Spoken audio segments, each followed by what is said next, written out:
Good evening. This is now episode 2 of my currently partially named Nishtown LP/educational experience. I'm not quite sure why this was able to catch fire, although I did observe it happen once, the first time my reactor went. And apparently it went again. It must have lost control via that line, because that is the only explanation for... Well, why do I have all of this lag? That is the only explanation for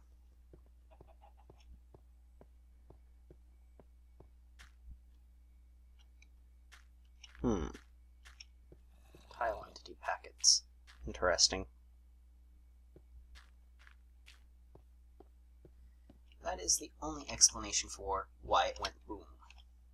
Now, you remember my containment structure from the last episode.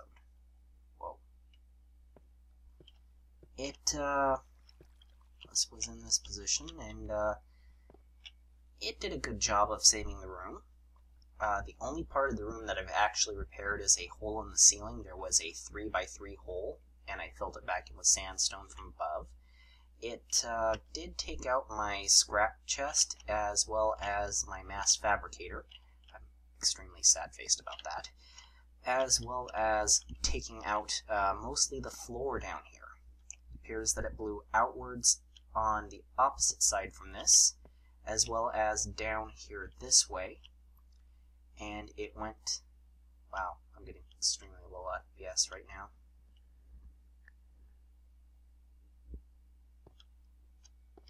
And it also went down here to expose the cave that was beneath it.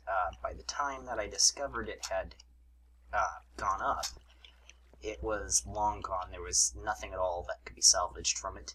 It savaged its way across this floor. It took out my project table, and it even disrupted the water here and freed the snowman, who later died while I was busy destroying all the sporous water blocks that were in this area.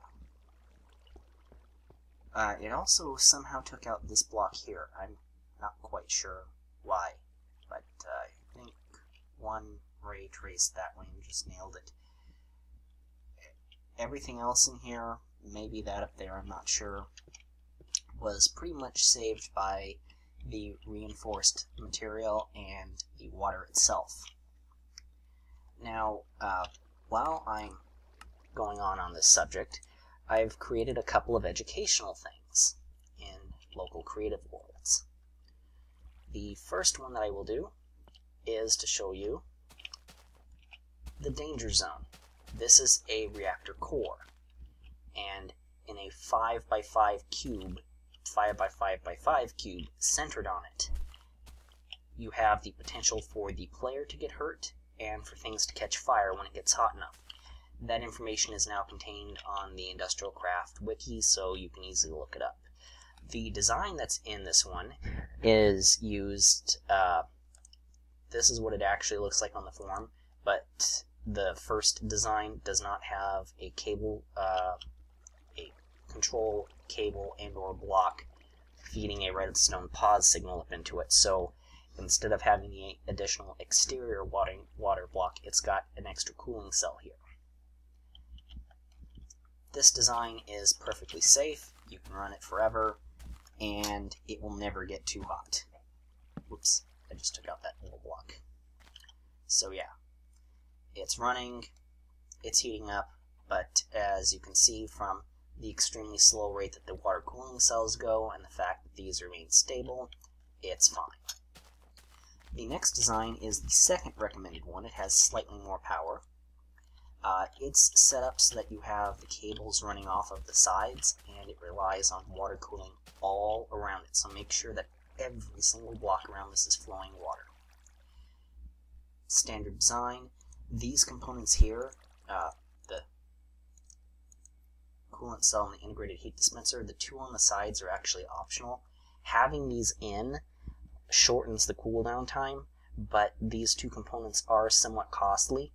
So if you're prepared to wait an extra, it's 10 or 12 minutes for cooling it down between runs, then you can go ahead and leave them out of your build cost. And this one too, if you respect the time between runs, is perfectly safe to use. I have these behind normal glass. The center dividing wall here of reinforced stone is for a later portion of the demonstration. Now, I have not tested this in a while, but let me get on the correct block here. These are 2 containment cubes, a 2x2 on all directions around it, and a 3x3 for reinforced glass in all directions around it. And I actually trust this one more. Let's try it to begin with. Stand on there. Let's see, I don't want to right click on it. Okay, so I have to be quick about this. There's no redstone torch in there. The worst case normal reactor scenario is 4 blocks of uranium put inside of the reactor. I'm going to try to do that as quickly as I can and then put the reinforced stone containment block in place. So since I right clicked on it with that one, 1, 2, 3, 4. There we go. And I won't actually know when that one pops until I get a bunch of lag. Right, moving over here. Well, maybe not. It'd be better to show it.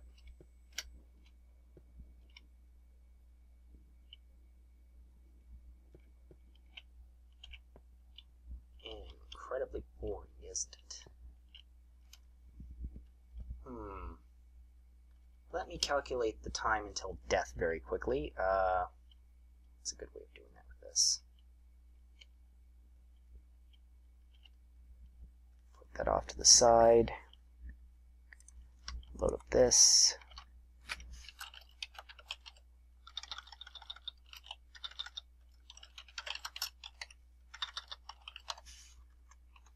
And the reactor planner was written by someone who gathered a lot more intelligence on how this actually operates and was kind enough to create a way of simulating it.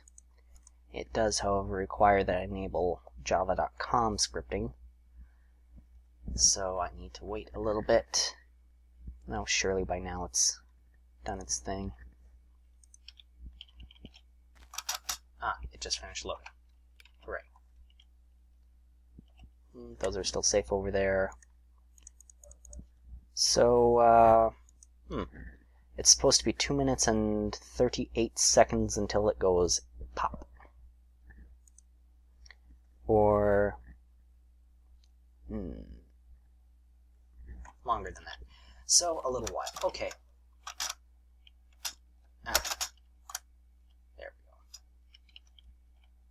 Now it's time for this one. Let's see, can I reach it from right here? Oh, good. So, same trick again with that. And put these up here. This one is also going to get 1, 2, 3, 4. And there's a 3 containment there. So now, while those are going, I'm going to check on this. I heard the explosion from the first one. Darn you, creative mode, let me fly. So, as you can see from the cube's existence right here, this is actually a natural cave or ravine or something. This was enough to completely protect the area from the explosion. Let's dig in on the side, find out what we've got left.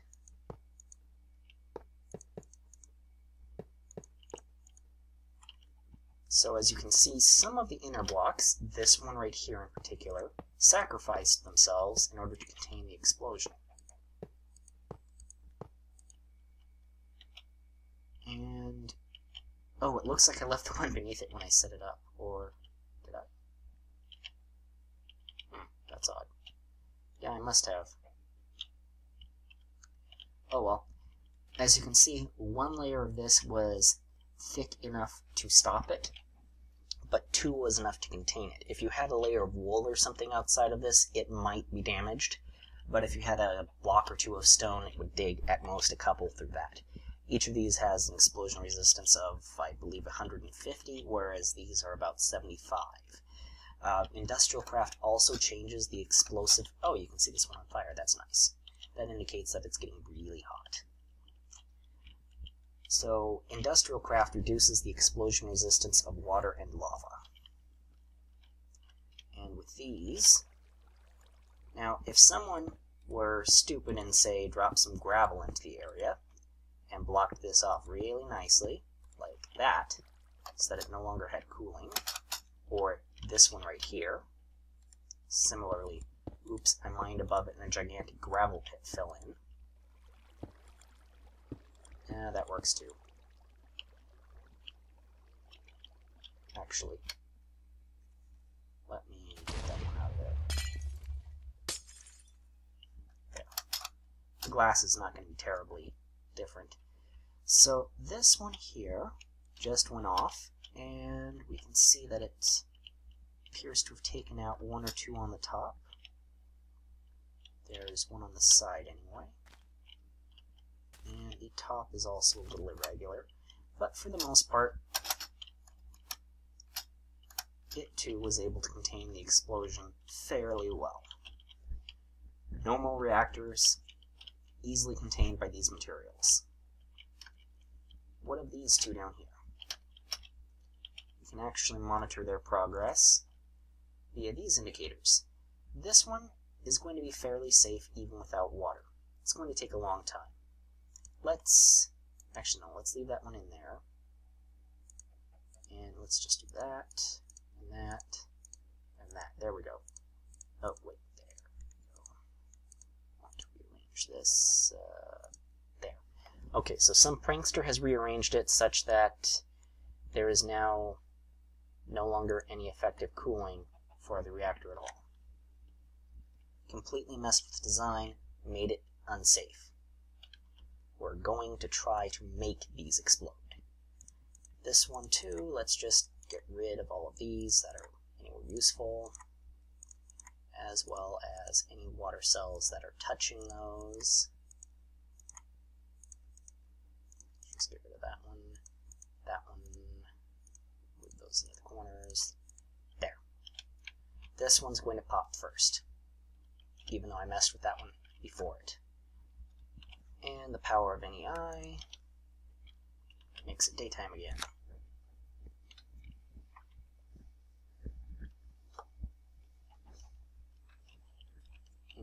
While I'm waiting,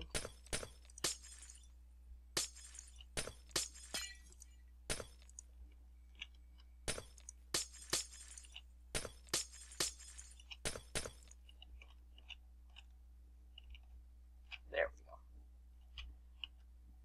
Oh, I backed into that. There's one other thing here to note in the video. When you set these up, you'll notice that I set up the water blocks away from the red layer there, and that's because they also have to be outside of the 5x5 radius.